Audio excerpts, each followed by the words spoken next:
Kebersamaan itu adalah keren dan Tuhan menghendakinya.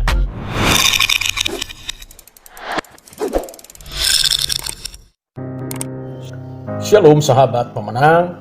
Mazmur 133 ayat 1 berkata, "Sungguh alangkah baiknya dan indahnya apabila saudara-saudara diam bersama dengan rukun." Kebersamaan itu adalah keren dan Tuhan menghendakinya. Apa itu kebersamaan?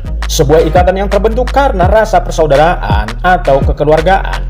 Sifat kebersamaan itu bukan sekedar bekerja sama atau hubungan secara profesional.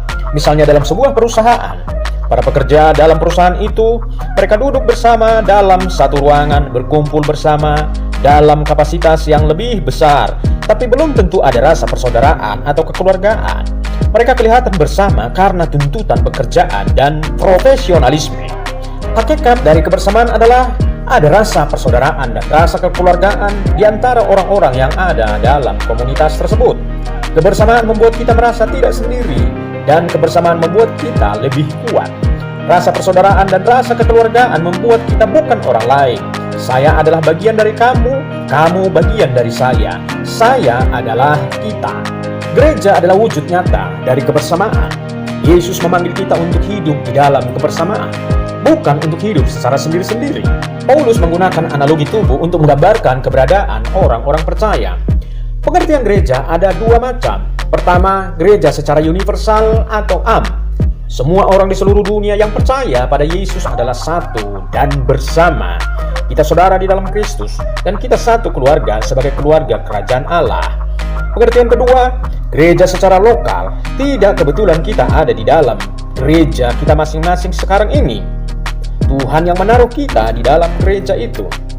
Kita saudara di dalam Yesus, dan kita satu keluarga sebagai keluarga besar di mana kita bergereja.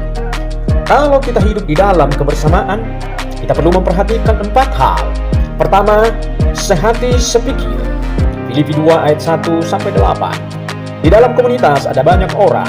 Kalau ada 50 orang berarti ada 50 pikiran, 50 ide atau pendapat, ada 50 persoalan yang akan terjadi. Tapi bagaimana agar memiliki sehati dan sepikir? Kita harus memiliki pikiran dan perasaan Kristus. Kedua, tidak egois. Semua kita ada kepentingan, tapi dalam konteks kebersamaan, kepentingan bersama di atas kepentingan sendiri. Ketiga, kerendahan hati. Di dalam komunitas kita akan menemukan strata sosial yang berbeda, karunia dan talenta yang berbeda. Kalau kita bisa hidup bersama tanpa membeda-bedakan dan melayani bersama, itu indah dan keren. Keempat, rela berkorban. Kebanyakan orang yang melayani di dalam gereja adalah sebagai volunteer, tenaga sukarelawan. Di gerejalah kita mengaktualisasikan diri dan berkarya, karena Tuhan sudah memberkati pekerjaan dan keluarga kita. Upah kebersamaan dari Tuhan yang akan kita terima, ada hukum otomatis berlaku. Analogi yang dipakai pemazmur, minyak yang dituang di kepala pasti meleleh turun ke janggut dan leher jubah. Pertama, minyak yang dituang di kepala pasti meleleh turun ke janggut dan leher jubah. Kedua, embun yang di Gunung Hermon pasti turun ke gunung yang lebih rendah, yaitu Bukit Sion. Artinya, dengan sendirinya berkat Tuhan akan turun tanpa perlu diminta-minta, apalagi dipaksa. Kita tidak perlu melakukan demikian. Firman Tuhan berkata, Tuhan akan memerintahkan berkat kepada komunitas ketika kita hidup di dalam kebersamaan. Sahabat pemenang, hiduplah di dalam kebersamaan karena kita akan menerima berkat di dalamnya. Tuhan Yesus memberkati.